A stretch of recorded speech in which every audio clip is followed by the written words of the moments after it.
What's up, everybody? Happy National Ice Cream Day to you. It's been a week since my last video.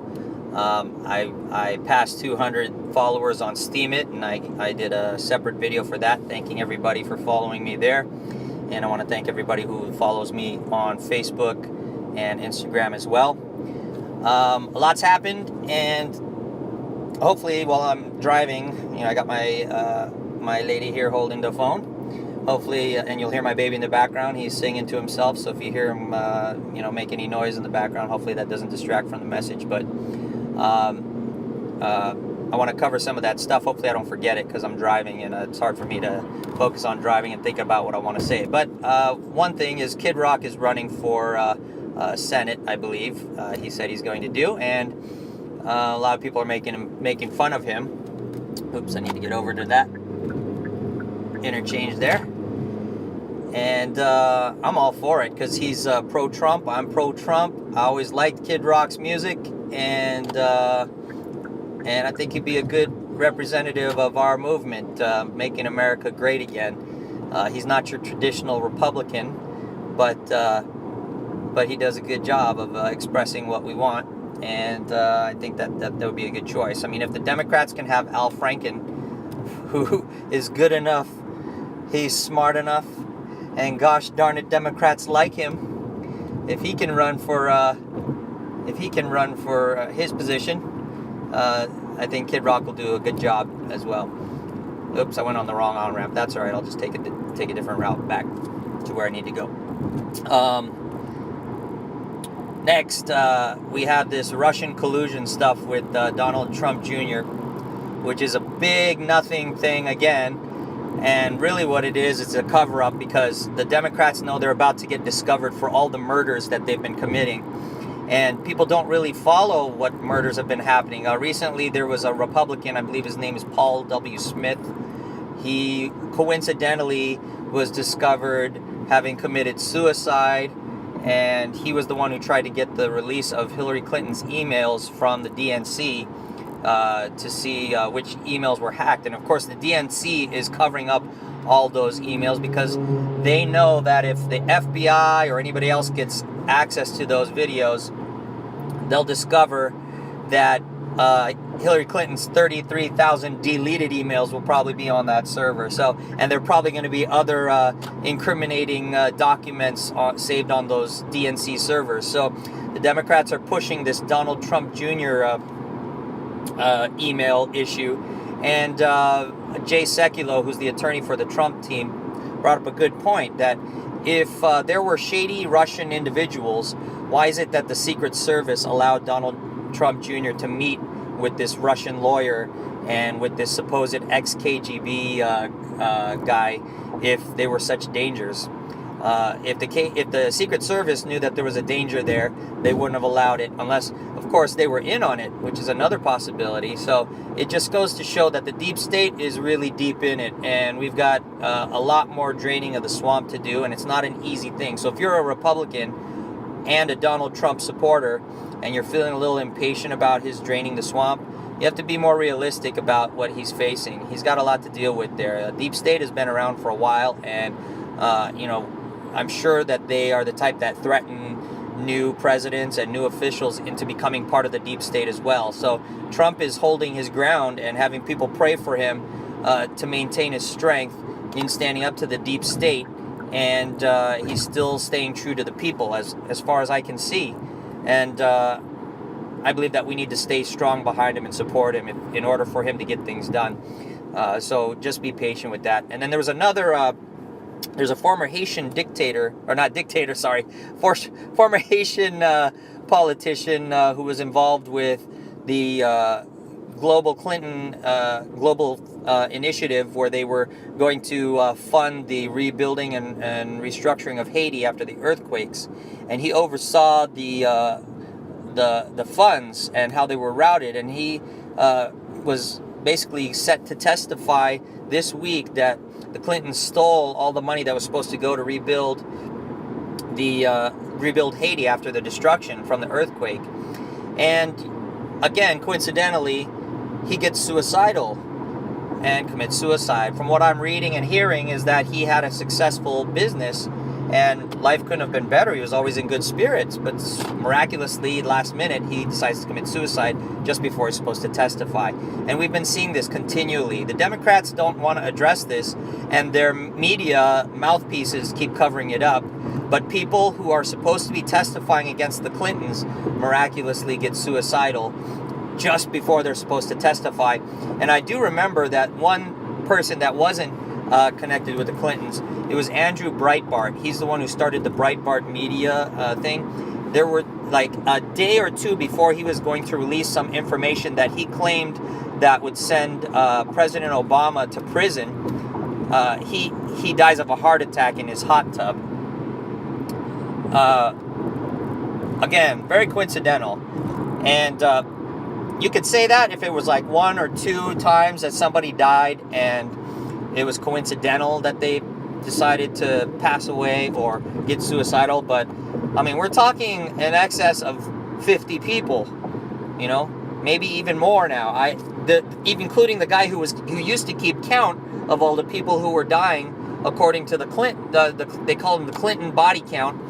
He was the guy keeping track of it. He all of a sudden got suicidal and ended up dying. So if you're not aware of what's going on in politics, when they're talking bad about Donald Trump, these are the same people who are assassinating people who can testify against them and make them look bad or reveal them actually for who they really are. So you need to be a little bit more careful about what you believe. In fact, that's happening to me right now. I have somebody who's going on the internet and bad-mouthing me, saying that I'm abusing my father and things like that. And a lot of people are believing that at face value. I haven't addressed that until this point, and I'm going to try to stay away from that more than that. But I want you guys to know, if you're seeing things like that on the internet where someone's telling that I'm abusing people or doing things, that's not me. And you need to hear the other side of the story before you just go ahead and believe things. And I'll just leave it at that for now, because we've got ongoing stuff happening. So we don't know how that's going to turn out, and I will just leave it at that. Next, I've been telling you guys in the past about my investment philosophy about silver and gold. Silver and gold got smashed about a week ago in a flash crash. If any of you still paid attention in 2007, before the 2008 financial crisis, you saw the exact same thing, where people who wanted to go into gold and silver were witnessing these flash crashes in gold and silver, and you were seeing flash crashes in other assets, and they were claiming these fat finger trades. This is a sign that things are starting to fall apart. However, the Fed, Janet Yellen, recently has been raising interest rates. Well, as of this past week, she made a comment that the Fed is probably going to look at that policy and perhaps scale it back, because raising interest rates is supposed to stop inflation.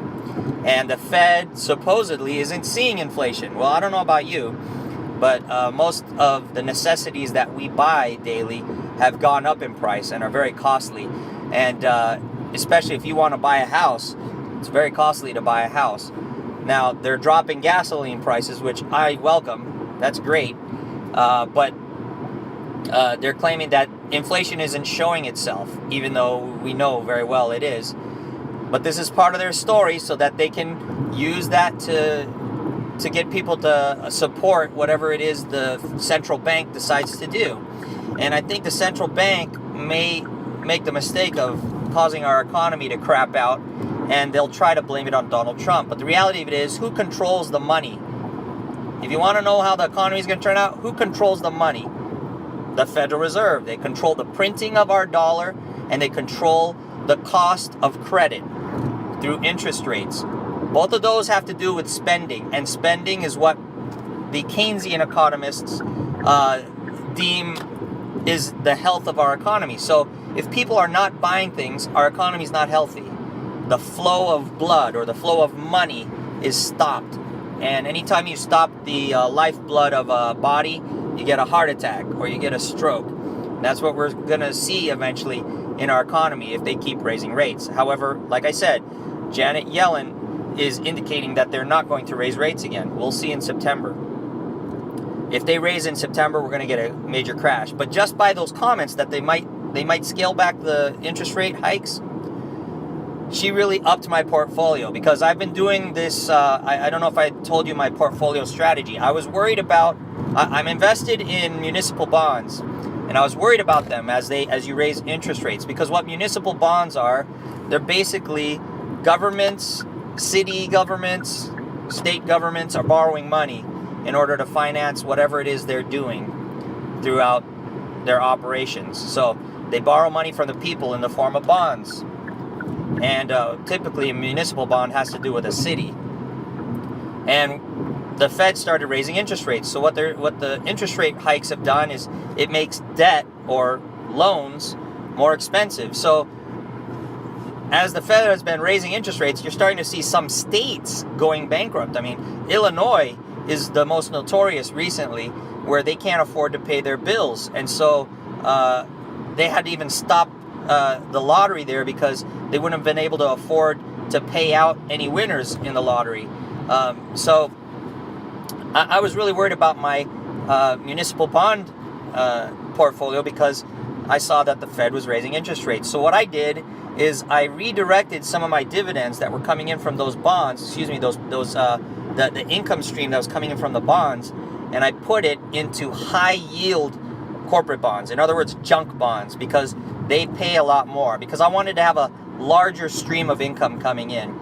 And then what I did is any income that comes in from my high yield bonds, I redirected it to purchase commodities. Well, the last few months I've been buying a lot of commodities, and the moment that Janet Yellen said that they're going to stop raising interest rates, commodities boomed. That's the biggest part of my portfolio right now. It just boomed up. So it really, and pretty much all the bonds boomed up also, because they're going to stop raising interest rates. The loans won't be as expensive. If they start cutting rates, my portfolio is going to go to the moon. So I also told you I'm hedging on the other side by shorting the stock market, because I know that most things are purchased on credit, and as interest rates rise, people who like to buy the stock market on margin, which is borrowing money, are not going to borrow as much. You're going to see a lot of the stock market buying go down the drain, and you'd see a stock market crash as they raise interest rates, because everything is related to interest rates. Well, now that strategy's gone out the window, I'm going to hold on those stock market shorts for a little bit, at least until near September. So I have another month and a half until September comes along, and to reconsider whether I'm going to re-enter on my short positions. But I'm going to hold the positions I have just as insurance. And of course, I'm going to get margin calls as the stock market hits new highs, which I'm fine with, because as long as I know I'm making money on the other side, on the inflation side, I can afford to hold my insurance on the deflation or depression side, where I can see a capitulation eventually, which I believe will come. I'm not going to add to my shorts yet until I get a better idea of what's going to happen, but I'll hold the shorts that I have as insurance policy. So as those margin calls come in, because the stock market's going to rally and my shorts are going to lose money, I'm going to have to pay margin call. I'll consider that a premium on my insurance policy. So this is my philosophy. I'm not saying you do this. And like I said, if you follow what I do, it's on you. It's on you. I don't have any responsibility for whatever you decide to invest in based on what I say, because I am not a certified financial advisor anymore. I used to be. And I am not a licensed broker, which I am not anymore, because I don't have that. And I don't want to have to report anymore. All these regulations that came in with Dodd-Frank made me not want to be in the investment world anymore as an advisor, because you have to do all this reporting and bureaucracy. So I got out of that. So I just invest for myself now, and I pretty much tell everybody what I do, and it's up to you to decide if you want to do that. Cryptocurrencies also are going in the toilet. However, I still believe in cryptocurrencies. I still believe in silver and gold. You see these flash crashes?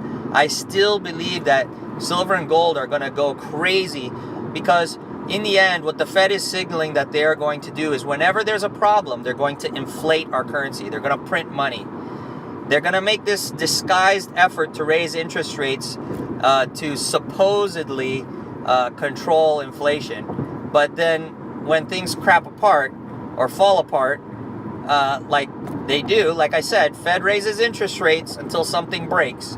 And typically what breaks is the bubbles they've already created by lowering interest rates to historic lows, which are almost zero or zero, to inflate these bubbles. Those bubbles are going to start popping. And I think that they're terrified. They know that they're going to get blamed for it. They thought at first that if they raise interest rates, they could blame Donald Trump for all his talk about bringing in jobs and all this stuff, and then all of a sudden the economy craps out. But the reality of it is, people know that whoever holds the purse strings controls the economy. And if you do more research on it, you'll know central banks are a horrible thing for our country. And this is why I'm always against communism and centralized authority. Whoever commands the economy is responsible when it craps out, because the reality of it is the best form of economy is a free market economy, and we don't have that anymore. Ever since our central bank was created in 1913, there was no more freedom in our economy. The Federal Reserve has dictated the way our economy is going to go, and it's worked for 100 years, but history has shown over time you cannot command things, because I've done videos about this before where if control is centralized in a distant place, then you as an individual who needs something here in the local area are not going to be represented properly, because they don't know what's going on in your area. You're a small fry to them, so you don't even show up on their radar. So whatever your necessities are in your local economy are going to be ignored, because the major economy is what they're looking at. They're looking at the overall economy, and you may not be represented. So that creates major problems in distortions in our economy, and over time those end up destroying the overall economy. Whereas if you have a decentralized economy where no one controls the purse strings, the economy runs itself, because people get what they need because they demand it, and somebody locally will supply it to you when you need it, because you guys know what you need and what you need to supply. And the economy... Sorry, I got cut off there. I think I'm live again. I don't know if that's been happening before, because I'm keeping my eyes on the road. Occasionally I look down and I'll see that the connection's poor, but when I'm driving through a certain area. But anyway, occasionally in a free market you'll have what's known in the textbooks as market failure, because you get excesses. You're going to get excesses in the economy eventually because of credit. Because of credit, credit is buying things now that you can't afford now, but you're using money from somebody else. So in other words, you're buying things now with future dollars that you haven't earned yet. And so of course, if you buy in the now using money from the future, you're going to make the economy expand beyond what it really needs to. Whereas if you just build things with money that you earn, the economy expands slowly and more proportionately, and therefore market failures are less likely. So market failure is something that the government used to justify why they should have created a central bank and centralized authority, because it was supposed to avoid market failure. The central bank was supposed to oversee the economy and make sure that all of those distortions were evened out. That never happens. You can never control things like that. That's like people trying to control the weather. And they're claiming climate change, but you're seeing a lot of the issues that they mention in climate change are not coming to fruition. They're having a lot of problems with that, because that again is another issue that mankind is trying to control through government. Climate has always changed, just like the economy always changes. I'll tell you what the real problem is with climate change. It's that they allow too many people to move into a certain place through lax immigration policies, and then you get an overpopulation of people, and those people drink water. Water is 2/3 of our body. Without water, you cannot survive. It has nothing to do with food. Food, you can go for days without food. Water, you cannot. As people drink water, they use up the water that is supposed to regulate what's going on in nature. And you'll see the temperatures fluctuate. So you're going to have man-made, there is a man-made climate change related to that, but it has nothing to do with carbon dioxide. And all you have to do is replace the water and the climate change will be over. So living in California, the most annoying thing is I hear these Democrats talking about climate change and that we need to do something about climate change, yet we have record rains in California, and they did nothing to preserve the water so that it would maintain our climate here and balance it out. If you study science, water is something unique. It's a polar compound. Polar means that it has slight charges on each end. If you want to really get into the science of it, look up water and its polarity as a polar compound. So as a result of it being a polar compound, it's a unique type of compound. So water does something interesting when it freezes. It expands. Most things shrink when they freeze, when they get cold. But water expands, which creates problems when it freezes. Water also has unique characteristics when it comes to heat. And this is why if you see global warming and you see overheating, you're going to see that in places where you have drought or where you have no water. This is why deserts have such vast swings in temperature, and most things cannot survive in the desert because there's very little water. So the key to climate change is find a way to manage your water resources, and you will manage your climate change.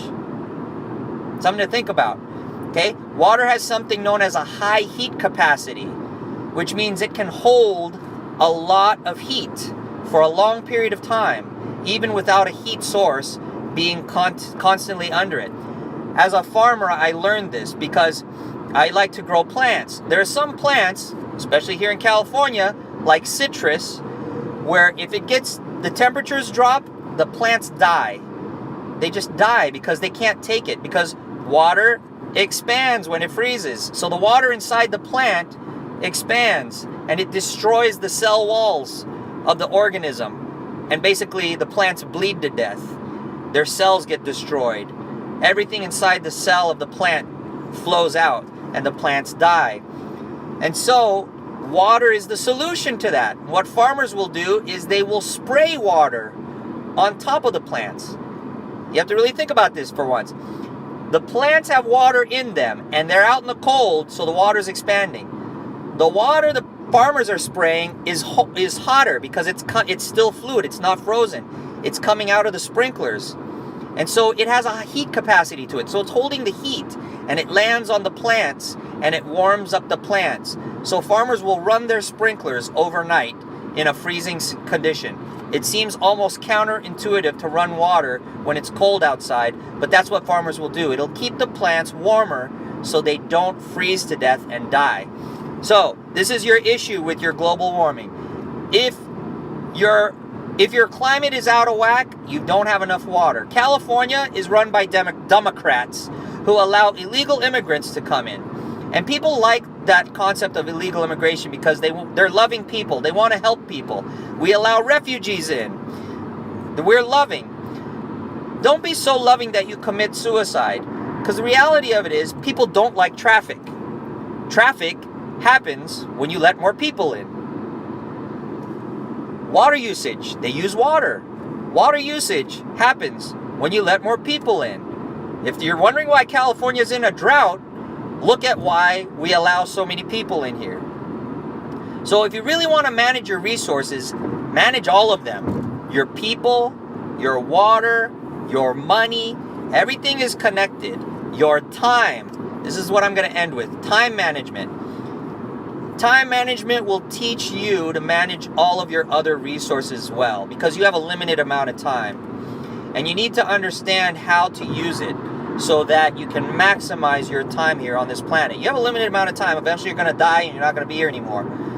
Now, if you have a religion, you believe you're going to go somewhere else and you'll have all the time in the world or in the universe. If you don't believe in God, when you die, that's it. Your time here is over. So, you need to learn to manage your time regardless, so that you know what you can do to impact this world positively and get things done before you go. Managing your time is very important. It's free. God gave us abundant time in the beginning with a ticker running out. Use it now in your youth, if you're young, to do good things.